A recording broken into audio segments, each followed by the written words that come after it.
Espera aí. Orientados.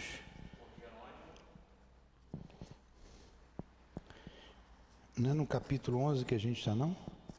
Amigos novos. Deixa eu ver aqui. Não, acabou o fogo purificador. Não.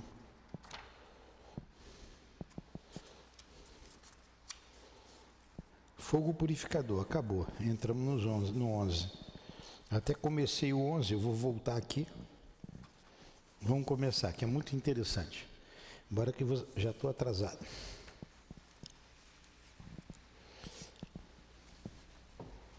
CEAP, Centro Espírita Altivo Panfiro. Uma casa de amor. Boa noite aos nossos ouvintes. Que Jesus abençoe a nossa noite de estudos. Daremos continuidade à obra do nosso Chico e do André Luiz, chamada Obreiros da Vida Eterna. Estamos no capítulo 11, Amigos Novos. Vamos ler o Evangelho e fazer a prece. Mediunidade gratuita. Os médiuns modernos, visto que os apóstolos também tinham mediunidade, igualmente receberam de Deus um dom gratuito, o de serem os intérpretes dos espíritos na instrução dos homens, a fim de lhes mostrar o caminho do bem e conduzi-los à fé, e não para lhes vender palavras que não lhes pertenciam, porquanto elas não são resultado de sua concepção, nem das suas pesquisas, nem do seu trabalho pessoal. Deus quer que a sua luz chegue a todo mundo. Ele não deseja que o mais pobre seja deserdado e que possa dizer: eu não tenho fé porque não pude pagá-la. Não tenho uma consolação de receber o encorajamento e os testemunhos da afeição daqueles por quem choro, porque sou pobre. Eis porque a mediunidade não é um privilégio e se encontra por toda parte. Fazer com que se pague por ela seria, portanto, desviá-la da sua finalidade providencial. Médicos e Mestre Jesus, estamos reunidos em Teu nome, em nome de Deus, para mais uma tarde de estudos em nossa casa de amor. Permita que os benfeitores responsáveis por esta obra, como nosso querido irmão Francisco Cândido Xavier, o André Luiz, se aproxime de nós, nos inspire, nos ajude na compreensão do texto que iremos estudar, texto que eles escreveram. Permita ainda que o querido irmão Altivo Panfiro, diretor da nossa casa, também nos inspire, nos proteja, junto com a coluna de espíritos que sustentam o nosso CEAP. Em nome desses irmãos queridos, em nome do amor, do nosso amor, Lourdinha, do teu amor, Jesus, do amor de Deus acima de tudo, é que damos por iniciado os estudos desta noite. Que assim seja. Graças a Deus. Bom, vamos iniciar então o capítulo 11, Amigos Novos. Semana passada eu já tinha lido uma página. Uma página, 2 páginas. E Dimas, mas eu vou começar porque foi muito... A gente terminou o capítulo 10, iniciamos o 11. Vamos lá. Amigos novos. Conduzindo equipamento indispensável ao trabalho, despedimos-nos da instituição socorrista, colocando-nos a caminho da crosta. Então, eles deixaram a instituição Fabiano de Cristo, uma instituição no mundo espiritual, conhecida como Fabiano de Cristo, e era uma casa transitória, Tanto que quando veio o fogo purificador, eles saíram dali para um outro lugar. Jerônimo é o chefe da equipe que veio à Terra com o objetivo de atender alguns desencarnados, 5 desencarnados, né? O Jerônimo, o Padre Hipólito, o André Luiz e a enfermeira Luciana. Jerônimo dava-se pressa em auscultar os vários ambientes em que se verificaria nossa atuação. Programou a tarefa com simplicidade e bom senso. Não nos distrairíamos com quaisquer investigações, além da missão previamente esboçada, e manter-nos-íamos em ligação incessante com a casa transitória, para maior eficiência no dever a cumprir. Então, eles tinham um ponto de apoio, né? A casa transitória.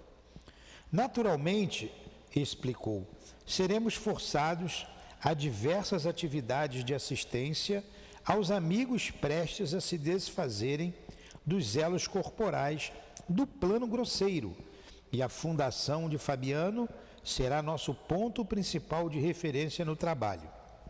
Nos instantes de sono, conduzi-los-emos até lá, para que se habituem lentamente com a ideia de afastamento definitivo. Olha quanto trabalho. Desculpe.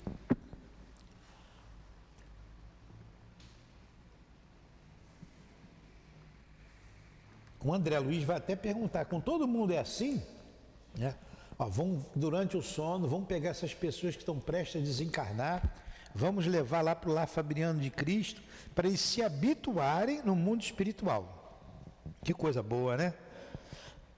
Intrigado ao verificar tanta cautela, perguntei, meu caro assistente, todas as mortes se fazem acompanhar de missões auxiliadoras? Cada criatura que parte da crosta precisa de núcleos de amparo direto? Não aconteceu com o André Luiz, né? Ele fez a pergunta, mas com ele não aconteceu. Ele foi para uma região umbralina. Ficou 8 anos lá, né? O amigo sorriu com indulgência na superioridade legítima dos que ensinam sabiamente e esclareceu. Absolutamente. Reencarnações e desencarnações, de modo geral, obedecem simplesmente à lei. Quer dizer, nascer todo mundo nasce, como morrer todo mundo morre. É lei.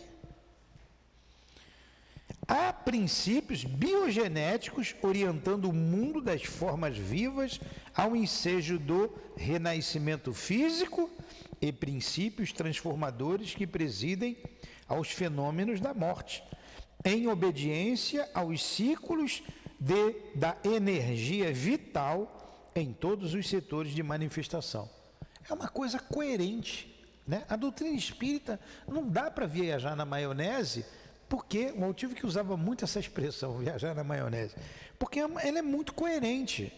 Ó, morrer todo mundo morre. Há princípios biogenéticos orientando tanto o nascimento quanto as mortes, certo? Tudo está na lei de Deus. Nos múltiplos círculos evolutivos, há trabalhadores para a generalidade, segundo sábios desígnios do Eterno. Nos múltiplos círculos evolutivos, há trabalhadores para a generalidade, segundo sábios desígnios do Eterno. Entretanto, assim como existem cooperadores que se esforçam mais intensamente nas edificações do progresso humano, há missões de ordem particular para atender-lhes às necessidades. Por exemplo, o Chico, nosso querido Chico, como é que foi o desencarne dele? Como ele falou, ele não foi um trabalhador que ajudou muito o desenvolvimento humano? Como é que é o desencarne de uma pessoa que está no mundo do crime? Ele tem um amparo da lei, mas, olha, o próprio André Luiz, ele ficou 8 anos e 3 meses lá numa região umbralina, nem se deu conta do tempo, e estava ali os espíritos junto a ele, mas ele não via, nem ouvia. Ele ouvia as pessoas lá zombando, suicida, suicida, via umas caratonhas feias, então era a sintonia que ele tinha. Agora o Chico já saiu dali, né? Nós vamos ver um desencarne desse aqui, que a pessoa corta, ela mesmo corta os seus últimos laços e vai embora, né? Pois é. Pois é.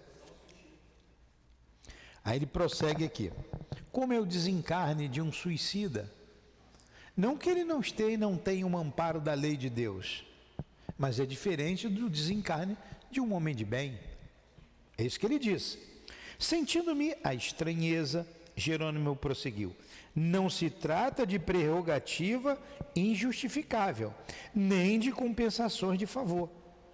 O fato revela ordenação de serviços e aproveitamento de valores.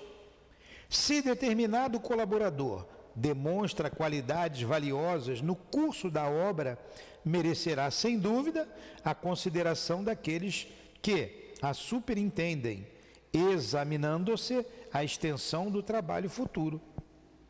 No plano espiritual, portanto, muito grande é o carinho que se ministra ao servidor fiel, de modo a preservar-lhe o devotado espírito da ação maléfica dos elementos destruidores, com o desânimo e a carência de recursos estimulantes, permitindo simultaneamente que ele possa ir analisando a magnitude do nosso ministério, na verdade e no bem, em face do universo infinito. Está bem claro? Precisa explicar? Não. Aí ele continua, ele que está explicando, né? Ouvindo-lhe a elucidação, lembrei-me instintivamente dos tipos apostólicos que conhecera na experiência humana. Não haveria contradição no esclarecimento? Os padres virtuosos com os quais mantivera contato no mundo eram pessoas perseguidas através de todos os flancos. Notava que criaturas de mais súbito valor moral eram justamente as escolhidas para o assédio da calúnia constante. Sem relacionar apenas os de minha intimidade, recordava a própria história do cristianismo.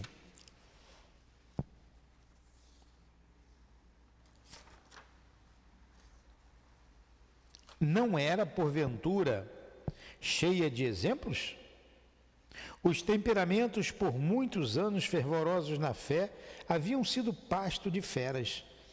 Os continuadores do Mestre foram vítimas de tremendas provações e ele mesmo alcançara o Calvário em passadas dolorosas.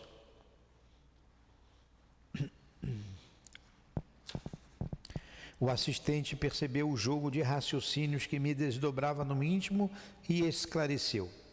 Suas objeções mentais não têm razão de ser.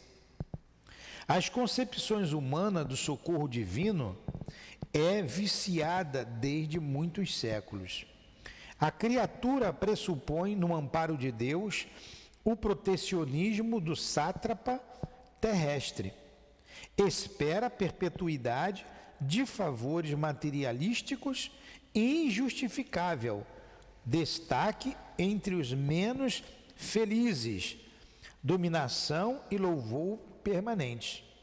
Costuma guardar serviço, estima e entendimento, mas desdenha servir, estimar e entender quando não seja em retribuição.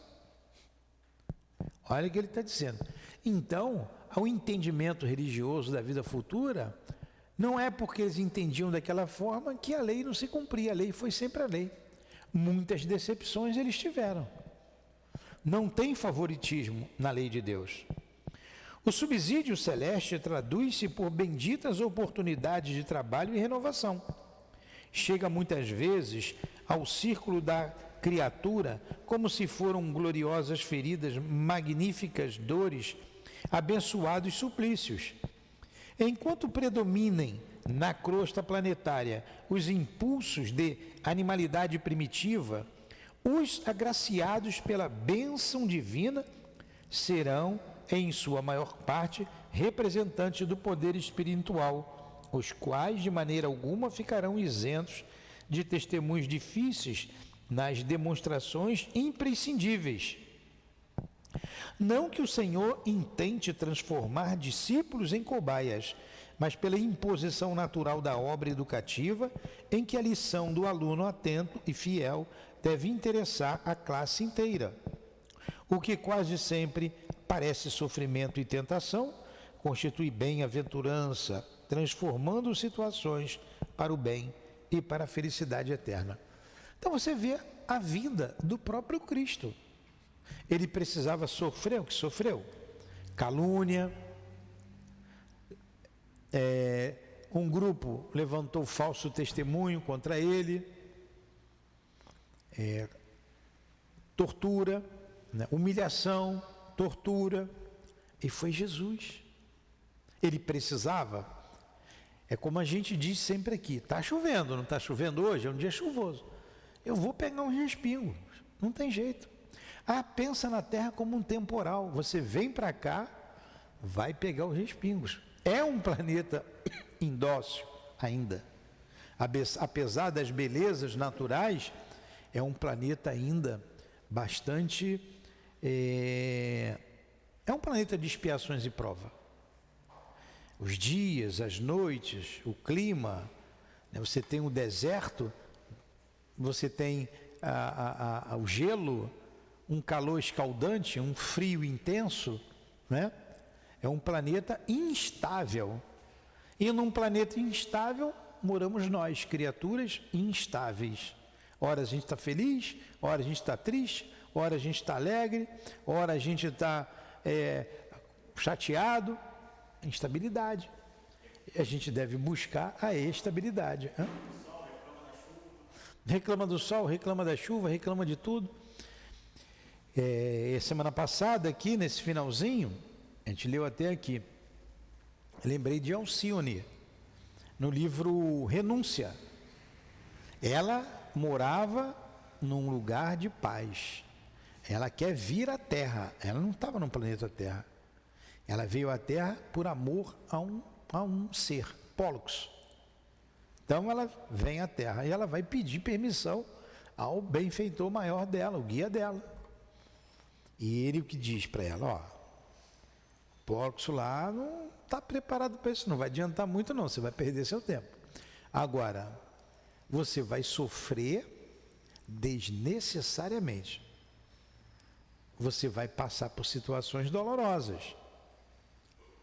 Pode até, né, devido aos arrastamentos, pode até ser que você não consiga voltar.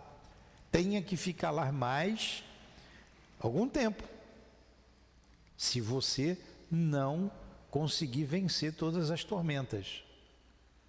Ela, mas eu amo o Pólux, eu gostaria de ir, eu vou para lá sim. E eu preciso ajudá-lo. Ele, olha, novamente, aí foi uma opção de vai sofrer, etc, etc. A minha opinião é que não vá. Porém, a tua vontade é soberana. Você tem o livre-arbítrio. Você vai. Ela retruca, mas eu quero ir mesmo assim, tal, e ela vem. Antes de vir, encontra Pólux no mundo espiritual, se materializa, conversa com ele, o abraça, dá um beijo nele e diz, olha, vai para a Terra que eu vou te encontrar lá. Nós vamos ser felizes, vamos lá que eu vou atrás de você, vou te ajudar. Ele pede, eu sempre estou caindo, eu sempre errando. Ela, não, eu vou com você. Ele fica muito feliz, ele vem, ela vem também. E o que acontece aqui? Ela sofre até o final. Só renúncia, somente dor. Ela precisava passar por aquilo? Não. Casa espírita, vídeo de casa espírita. A vingança dos guias e a vingança de diretor de casa espírita, que um dia, não sei quando, todos serão diretores de casa espírita. Na outra encarnação, na outra. Só se fala de evangelho, se fala da doutrina espírita, mas é difícil. Ou lugar de gente difícil, de gente complicada. Então imagine o mundo. Aqui pelo menos a gente já não mata o outro, né? Pode dar uma surra de evangelho no outro, né? Pegar o evangelho e tacar na cabeça do outro. Então o planeta Terra é um lugar de dor, é um lugar de expiação. Quem vem para cá sofre. É isso que o guia aqui está explicando. Aí ele continua. O argumento era lógico e incisivo. E porque o assistente silenciasse, cogitando talvez do objetivo fundamental que nos conduzia ao trabalho previsto, procurei reter impulsos indagadores. Orientados por Jerônimo, atingíramos pequena cidade do interior e dirigimos-nos a certa casa humilde, na qual, em breves minutos, nos apresentava ele, determinado companheiro, em lamentáveis condições, atacado de cirrose hipertrófica. Não sei o que é cirrose hipertrófica. Cirrose dá no fígado, né? Hiper é grande. Trófica é de atrofiamento, né? Se tivesse um médico aí, ia dizer o que era mais facilmente. Hiper aumentou. Aumentou. Hipertrófica. Atrofiou, aumentou. Hipertrófica. É Dimas. Esse camarada aqui, o Dimas, é muito citado. Está achando aí no livro? É o capítulo 11. Nós paramos um pouquinho antes na aula passada. É Dimas. Muitos falam do desencarne do Dimas, quando vão falar de desencarne, quando cai aqui para o palestrante, eles gostam de citar essa passagem, vocês já vão conhecê-la. É Dimas, exclamou, indicando o enfermo. Assíduo colaborador dos nossos serviços de assistência faz muitos anos. Veio de nossa colônia espiritual há pouco mais de meio século, consagrando-se à tarefa obscura para melhor atender aos divinos desígnios. Desenvolveu faculdades mediúnicas apreciáveis, colocando-se a serviço dos necessitados e sofredores. Dimas, então, tinha méritos, né? Era espírita, veio lá de nosso lar e cumpriu com o dever dele. Um pouco mais de 50 anos, né? Devia estar ali, menos de 51, como ele falou, ó. É Dimas, vou falar de novo aqui das qualidades de Dimas. Veio de nossa colônia espiritual há pouco mais de meio século, 50 e poucos anos, né? Consagrando-se à tarefa obscura para melhor atender aos divinos desígnios. Desenvolveu faculdades mediúnicas apreciáveis, colocando-se a serviço dos necessitados e sofredores. Então, um bom trabalhador. Tinha mérito. Como ele colocou ali atrás, ó, não há favoritismo. Lembra que o André Luiz estranhou? Ele falou aqui, reencarnações e desencarnações obedecem simplesmente à lei. Aí lá embaixo ele diz, não se trata de prerrogativa injustificado nem de compensações de favor. O fato revela ordenação de serviços e aproveitamento de valores. Se determinado colaborador demonstra qualidades valiosas no curso da obra, merecerá, sem dúvida, a consideração daqueles que a superintendem, examinando-se a extensão do trabalho futuro. Então, quem que nos superintendem aqui? Quem que nos dirige aqui? Não é o altivo? Não são os guias da casa? Então, se a gente se dedicar ao trabalho com amor, com ardor, no desempenho das nossas tarefas, com humildade, com simplicidade, sem interesse nenhum a não ser o Cristo, a não ser o próximo, tudo para o Cristo, em nome do Cristo. Não ter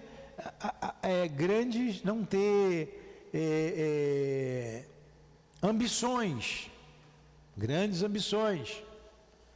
Porque muitos querem ser presidente, achando que é muita coisa, querem dirigir, querem isso, e na verdade, todos nós temos encargos, não é cargo, encargo. Olha aqui a posição de Dimas, uma posição obscura. Não é que ele colocou aqui, ó? Veio de nossa colônia espiritual há pouco mais de meio século, consagrando sua tarefa obscura para melhor atender os divinos desígnios. Então, e ajudou muito, ó, desenvolveu faculdades mediúnicas apreciáveis, colocando-os a serviço dos necessitados e sofredores. Esse foi Dimas no trabalho espiritual de uma casa espírita.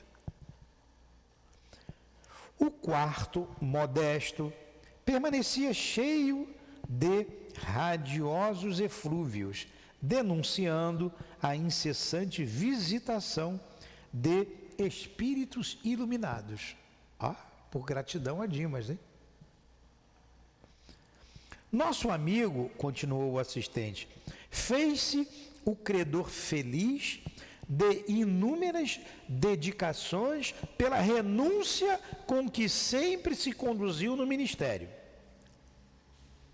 Mediunidade requer renúncia. Trabalho do Cristo requer renúncia. Tem bons cristãos em outras denominações religiosas. Além de cristãos, aqui trabalhamos mediunicamente. Sem renúncia não tem como estar aqui. Vocês mesmo estão renunciando a um conforto do lar, junto à família, neste exato momento de estarem aqui. Requer, então olha só, nosso amigo, continua o assistente, fez-se credor feliz de inúmeras dedicações pela renúncia com que sempre se conduziu no ministério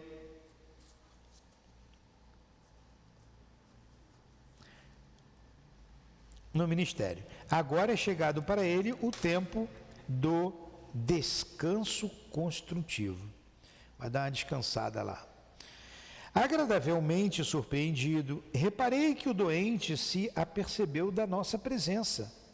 Cerrou os olhos do corpo, enxergou-nos com a visão da alma e animou-se sorrindo. Era médio, viu os espíritos, né? O dia que eu ver espírito, eu sei que já estou um pé lá, outro cá. Né? O enfraquecimento físico atingira o ápice e Dimas conseguia deixar o aparelho corporal, de certo modo, com extraordinária facilidade. O corpo estava debilitado já, né? Vendo-nos perto do leito, pôs-se em ardente rogativa, pedindo-nos colaboração. Estava exausto, dizia. No entanto, mantinha-se calmo e confiado. E aí tudo certinho, né? Mas vai ter um empecilho aqui. Vai ter um empecilho, olha só. Quanta é a lei. A lei é incorruptível. Tudo na CNTP até agora, né? Pronto para morrer. Vamos lá. Vamos continuar semana que vem? Carlos, me chama de bonito. Carlos não, me chama de bonito que eu continuo. Você. Então vamos lá. Tá vendo? Eu fui brincar em hora errada. Cadê? Extraordinária facilidade. Aconselhado por Jerônimo, acerquei-me do enfermo, aplicando-lhe passes magnéticos de alívio sobre o tecido conjuntivo vascular. O abdômen conservava-se pesado e enorme. Revelaram-se, porém, sensações imediatas de conforto.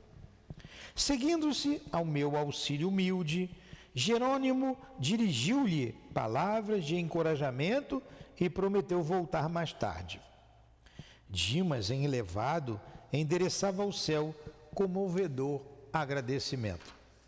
Se sou eu, Jerônimo, não vai embora não, fica aqui. Falta mais um pouquinho.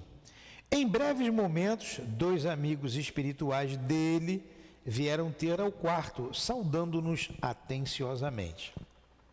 Você vê, ele tinha guia, foi visitado por outros espíritos iluminados que ele falou aqui, porém foi uma equipe especializada no desencarne para socorrer Jerônimo, né? Eu tenho pedido que venha a Lourdinha, tomara que ela esteja trabalhando lá, né? Nesse sentido aí, aprendendo a desenlaçar alguém. Eu não quero saber, eu tenho amor por ela e ela por mim, ela que vem me buscar. Então vamos lá. Após rápida visita aos interessados, reuni-los-emos em sessão de esclarecimento. Peraí, pulei aqui. Em breves momentos, 2 amigos espirituais dele vieram ter ao quarto, saudando-nos atenciosamente. Nosso dirigente convidou-nos à retirada, explicando-nos depois que nos havíamos afastado. Após rápida visita aos interessados, reuni-los-emos em sessão de esclarecimento na casa transitória, de maneira a prepará-los para o fenômeno próximo da libertação definitiva. Esperaremos a noite para esse fim. Da pequena cidade em que se localizava o primeiro visitado, dirigimos-nos ao Rio de Janeiro. Utilizávamos a volitação prazerosa e felizes. Muito difícil descrever a sensação de leveza e alegria inerente a semelhante estado, após a permanência na escura região de que procedíamos, lá da casa transitória, né? Aquela região de lá. Falava-se muitas vezes entre os encarnados na possibilidade da criação do aparelho de voo individual. Todavia, ainda que se efetive a nova conquista, o peso do corpo físico, os cuidados exigidos pela máquina de propulsão e os riscos de viagem não podem, de modo algum, substituir a segurança e a tranquilidade que nos enchem de tamanho bem-estar. Eles volitavam, né? Aqui, para a gente voar, tem que fazer uma máquina que vai ter que ter muito cuidado. Se cair, né? Um avião já existia. Então, ele está dizendo aqui máquinas individuais. A gente já viu aí, né, alguns deles aí no carnaval, mas muito rústico ainda. Após a excursão normal entre a casa transitória de Fabiano e a crosta terrestre, dentro de harmoniosas condições, conservávamos-nos descansados e bem dispostos, operando muito facilmente a volitação. Não obstante a densidade atmosférica. Poucas vezes se me apresentara tão belo o espetáculo da paisagem terrena. Serras e vales, rios e arroios, marcando cidades e vilarejos, sob o espelho rutilante do sol, falavam-me ao coração da misericórdia do Altíssimo, congregando as criaturas em ninhos floridos de trabalho pacífico. Devia ser uma beleza, né? Naquela época, eu lembro, eu morei no Galeão, ali na Ilha do Governador. Eu nunca fui de pescar, não preciso contar a história de pescador não, mas lá eu pegava camarão chutando a água. De tanto que tinha, siri, camarão. Pesquei muita cocoroca ali, carapicu, cocoroca, papaterra, lá lembro. Brincava lá, então a gente chutava na beira da água, o camarão ia lá na areia. Hoje não dá nem para você passar na areia, né? Então isso aí tem o quê? Uns 40 anos atrás. 40, 45 anos atrás. Imagine isso aí, essas praias, esses vales, esses rios, esses lagos, quase 100 anos atrás. Bota aí década de 1940, que ele escreveu esse livro aqui, né? Coloca aí então 60, uns 80 anos, né? Mais ou menos, para mais ou para menos. Devia ser muito bonito, né? A natureza, o ar puro. Vamos lá. Pensamentos de louvor ao Eterno Pai felicitavam-me o espírito. O casario compacto do rio achava-se agora à nossa vista. Não decorreu muito tempo e penetramos singular residência em bairro menos populoso e deparamos com enternecedora paisagem doméstica. Eles foram visitar uma outra pessoa que também estava com o pé na cova, tá? Vai desencarnar. Cavalheiro da idade madura, deitado em pequeno divã, apresentando terríveis sinais de tuberculose adiantada, sustentava comovente palestra, dirigindo-se a dois pequeninos que aparentavam 6 e 8 anos, respectivamente. Formosa expressão de luz aureolava a mente do enfermo, que pousava nas crianças o olhar muito lúcido, falando-lhes paternalmente. O próprio Jerônimo parou a ouvi-lo junto de nós, agradavelmente surpreendido. Papai, deixa eu ver se é uma pergunta. Papai, né, perguntou uma das crianças, um filhinho, né, o mais velho. Papai, mas o senhor acredita que ninguém morre? Indagou o filhinho mais velho. Sim, Carlinhos, ninguém desaparece para sempre. E é por isso que desejo aconselhá-los, como pai que sou. Fez-lhe mais terno o olhar e continuou ante o interesse agudo dos meninos. Creio que não me demorarei a partir. Para onde, papai? Atalhou o menor. Para um mundo melhor que este. Para lugar, meu filho, onde seu pai possa ajudá-los num corpo são, embora diferente. As crianças de olhos úmidos protestaram com carinho. Esforçou-se o genitor de modo visível para dominar-se e prosseguiu. Bonito diálogo, né? Não devem manifestar semelhantes receios. Já organizei todos os negócios e a mamãe trabalhará substituindo-me até que vocês cresçam e se façam homens. Se eu pudesse, ficaria em casa, mas como se arranjariam comigo, assim, imprestável como estou? Por esta razão, Deus me concederá outro corpo e eu estarei com vocês sem que me vejam. Eu recebi uma mensagem da Lourdinha que disse assim: eu tive que partir, eu seria um peso para vocês, porque ela ia ficar de cama. Se ela fizesse a cirurgia, o médico falou, ó, a chance de ela não levantar mais da cama é muito grande. Porque é um lugar que tem muitos nervos, era aqui no cerebelo, e um escorregão milimétrico traz sérias complicações. Se não ficar de cama, pelo menos pode paralisar o rosto, alguma parte do corpo. É o que o pai está dizendo aqui, eu me lembrei agora dela conversando comigo depois, né, de desencarnada. Sorriu conformado e adjuntou: possivelmente seremos até mais felizes. Há muitos dias pretendo falar-lhes, como agora, para que fiquem certos do meu amor constante. Logo após meu afastamento, sei de antemão que muita gente procurará desanimá-los. Dir-se-á que me afastei para nunca mais voltar, que a sepultura me aniquilou. Entretanto, previno a vocês de que isso não é verdade.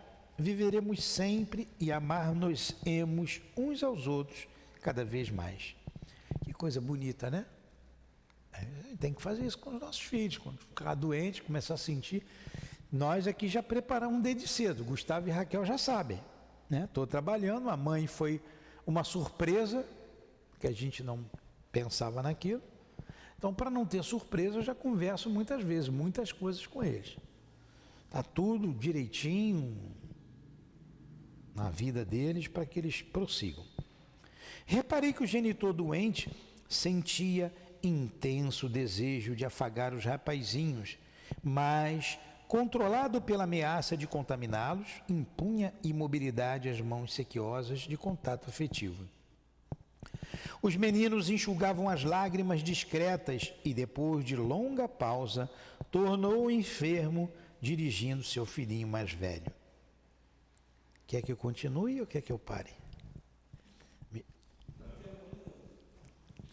Me chama de bonito. Vamos embora. Tá, vamos lá. Diga-me, Carlindo, você acredita que seu pai venha a desaparecer? Admite, porventura, que nosso amor e nossa união em casa, que nosso carinho e entendimento sejam apenas cinza e nada? Dominou-se o pequeno a fim de parecer valente e respondeu: eu acredito, como o Senhor, que a morte não existe. Quando eu partir, acentuou o pai amoroso, se vocês demonstrarem coragem e confiança em Deus, o papai estará mais corajoso e confiante e restaurará em pouco tempo as energias. Houve comovente interregno que o assistente Jerônimo não desejou quebrar. Tal a significação moral da cena cariciosa. De olhos fixos nos rapazinhos, o extremoso genitor passou a considerar. Vai para 3 anos, instituímos nosso culto doméstico do Evangelho de Jesus. E vocês sabem hoje que o nosso mestre não morreu. Levado ao suplício e à morte, voltou do sepulcro para orientar os amigos e continuadores. Ele, pois, nos auxiliará para que prossigamos unidos. Quando eu fizer a viagem da renovação, tenham calma e otimismo. Não chorem, nem desfaleçam. Com lágrimas não serão úteis à mamãe, que precisará naturalmente de todos nós. Deus espera que sejamos alegres na luta de cada dia, para sermos filhos fiéis ao seu divino amor. Olha a importância do culto cristão no lar. Você vai em enterro de espírita, quando você vê muita calmaria, é espírita. Você vai em enterro de quem não tem fé nenhuma, é um desespero, né? Até de outras religiões, pessoas ficam desesperadas. Nesse instante, apareceu a dona da casa impondo modificações à palestra. Valeu-se Jerônimo da circunstância para intervir, apresentando. Nosso amigo Fábio, até você aí, nosso amigo Fábio, nas vésperas da libertação, sempre colaborou com dedicação nas obras do bem. Não é médium com tarefa na acepção vulgar do termo. É, porém, homem equilibrado, amante da meditação e da espiritualidade superior. E, em razão disso, desde a juventude tornou-se excelente ministrador de energias magnéticas, colaborando conosco em relevantes serviços de assistência oculta. Vários mentores de nossa colônia têm em alta conta o seu concurso. Há muitos anos que se consagra ao estudo das questões transcendentes da alma e formou-se na academia do esforço próprio, a fim de ser-nos útil. Livre de sectarismo, infenso às paixões e amante do dever, nosso irmão Fábio instituiu, desde os primeiros dias de matrimônio, o culto doméstico da fé viva, preparando a esposa e os filhinhos e outros familiares no esclarecimento dos problemas essenciais da compreensão da vida eterna. Em virtude da perseverança no bem que lhe caracterizou as atitudes, sua libertação ser-lhe-á agradável e natural. Soube viver bem para bem morrer. Olha aí o Fábio, as características dele. Não era um médium ostensivo, mas dava os passes, instituiu o culto no lar, o culto doméstico, né? E tinha os méritos dele aqui, mostrando as suas virtudes. Aproximei-me do enfermo, perscrutando-lhe a situação orgânica. A tuberculose minara-lhe os pulmões, impressionando-me as formações cavitárias e outros sintomas clássicos da terrível moléstia. Fábio, a rigor, não precisava apoio para a fé que nutria. Revelava-se tranquilo e confiante, e embora o abatimento natural em seu estado, ia ensinando aos seus inesquecíveis lições de coragem e de valor moral.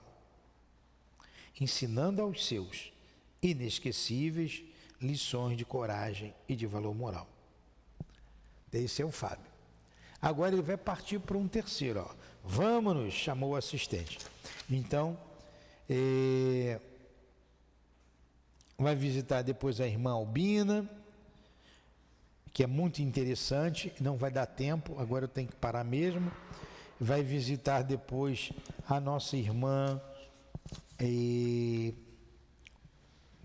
Aura Celeste, muito interessante. Então tem o nosso irmão aqui que é católico, o Cavalcante. Olha o que ele diz aqui do Cavalcante. É virtuoso católico romano. Então nós vimos o Dimas, ele visitou o Dimas, de noite ia ter o desencarne do Dimas. Visitou o Fábio, não vamos esquecer, porque até o Fábio está aqui, ó, até reencarnou. E vai visitar outras 3 pessoas. Depois eles vão vir desprendendo cada um deles. E vamos ver como é que é o desprendimento de cada um. Tá? Quando eu falei do Dimas, está tudo bem. Todos tinham méritos. O Dimas vai ter um apego à família. Aquilo vai atrapalhar um pouco. É a lei. A lei. Não é nada demais com o Dimas, não. Amor demais, apego à família. Você vê a diferença aqui do Fábio. O Fábio está trabalhando já a família. Ó, sabe que vai morrer, sabe que a doença é incurável, conversa com os filhos, né, que certamente já conversou com a esposa. E a gente teve aqui 2 lições de vida, né, para nós espíritas, nós trabalhadores, nós cristãos. Então vamos parar aqui, ó. Vamos-nos, né? Vamos-nos, chamou o assistente. Vamos parar aqui na última linha aqui dessa página. Que ele falou, vamos-nos, nosso companheiro vai bem e dispensa-nos de maior colaboração. Saímos admirados com o exemplo entrevisto. Daí a instante, Jerônimo conduzia-nos a confortável apartamento em moderno arranha-céu de elegante bairro. Entramos. No leito permanecia respeitável senhora de idade avançada, com evidentes sinais de moléstia do coração. Cercavam-na atenciosas 2 senhoras ainda jovens, que acumulavam de discretos cuidados. É a nossa irmã Albina. Então vamos parar aqui, né? Aqui a gente fechou então o estudo do irmão Fábio e do Dimas e do Fábio. E semana que vem a gente continua com a irmã Albina, depois com a nossa irmã Adelaide Câmara, que é a Aura Celeste, Adelaide Câmara, e do nosso querido irmão católico Cavalcante. Não, a Adelaide Câmara, ela vem depois. Vai vir a nossa Albina, o Cavalcante e depois a Adelaide Câmara. São 5 espíritos. Aí a gente vai ouvir, né, vivenciar o desencarne dos 5. Como cada um se desenlaçou. Vocês vão ver que cada um saiu do corpo de maneira diferente. Os 5 tinham méritos. Os 5 tinham a mesma assistência do mesmo grupo. Então a gente viu aqui um grupo especializado no desenlace, no desencarne. Interessante história, né? Então, semana que vem não faltem, cheguem na hora, sai mais cedo do trabalho, para não perder esse magnífico estudo, né? Não é a minha aula, é o estudo. A aula é interessantíssima. Então, que Deus nos abençoe, o nosso esforço, o nosso propósito de aprendizado, para que também não demos trabalho no momento do nosso desenlace. Agradecemos ao nosso querido irmão Francisco Cândido Xavier, o nosso Chico, a André Luiz, ao altivo e aos guias da nossa casa de amor. É em nome desses irmãos queridos, é em nome de Leon Denis, de Allan Kardec, em nome do amor que vibra nesta casa, no coração desses irmãos, do nosso irmão querido que citamos, o altivo, em nome do nosso amor, Lourdinha, do teu amor, Jesus, e do amor de Deus, nosso Pai, acima de tudo, é que damos por encerrado os estudos da noite de hoje. Que assim seja.